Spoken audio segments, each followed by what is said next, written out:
ఇప్పుడే జీ5 app download చేయండి. చూడండి మీ ఫేవరెట్ టీవీ షోస్ ఎప్పుడైనా ఎక్కడైనా. ఎంతకాలమని ఈ ముసుగులో బతుకుతా? ఎంతకాలం నీ భర్తకి దూరంగా ఉంటావు? ఆయనకి దూరంగా ఎక్కడున్నానమ్మా, దగ్గరగానే ఉన్నాను కదా. చూడమ్మా, నువ్వొకటి గుర్తు పెట్టుకో. అతని దగ్గరలో ఉన్నది పల్లవి,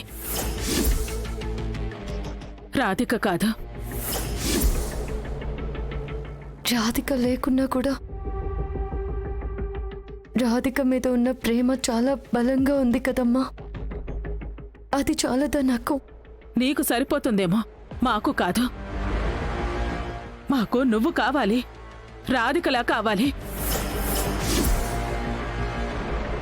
ఈ అజ్ఞాతవాసానికి ఒక కారణం ఉందమ్మా. పల్లవి అక్క చావుకి కారణమైన వాళ్ళని ఆధారాలతో సహా పట్టుకోవాలి. అందులో నా తప్పేమీ లేదని నా భర్త దగ్గర నేను నిరూపించుకోవాలమ్మా. వాళ్ళకి శిక్ష పడేలా చేయాలి. సరే, వెళ్ళి ఇంతకాలమైంది కదా, ఒక్క ఆధారమైనా సంపాదించగలిగావా? లేదు కదా.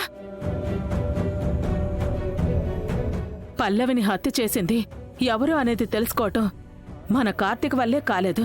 నీ వల్ల ఎలా సాధ్యమవుతుంది?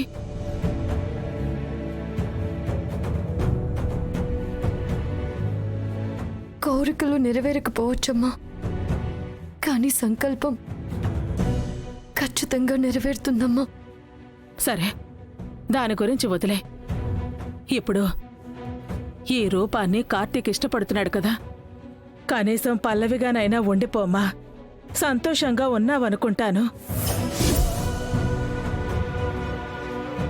అదెలా కుదురుతుందమ్మా? అక్క ప్రేమ అక్కదే, నా ప్రేమ నాదే. అయినా అక్కని ఎంతైనా ప్రేమించని, కానీ నా దగ్గర ఉన్నప్పుడు నన్నుగా ఇష్టపడాలి. రాధికలా నన్ను ప్రేమించాలి. కాలికేస్తే మెడకేస్తావు, మెడకేస్తే కాలికేస్తావు. ఇలా అయితే ఎలా చెప్పు? అమ్మ నా రుక్మిణి, నువ్వు రుక్మిణివే అనుకుంటే పల్లవి అని షాక్ ఇచ్చావు. పోనీ పల్లవివే కదా అని అనుకుంటే రాధికవని పెద్ద షాక్ ఇస్తున్నావేంటి? అయినా నువ్వెవరైతే నాకేంటి, ఆ రూపం నా సొంతం అవ్వాల్సిందే. చెప్తా నీ సంగతి.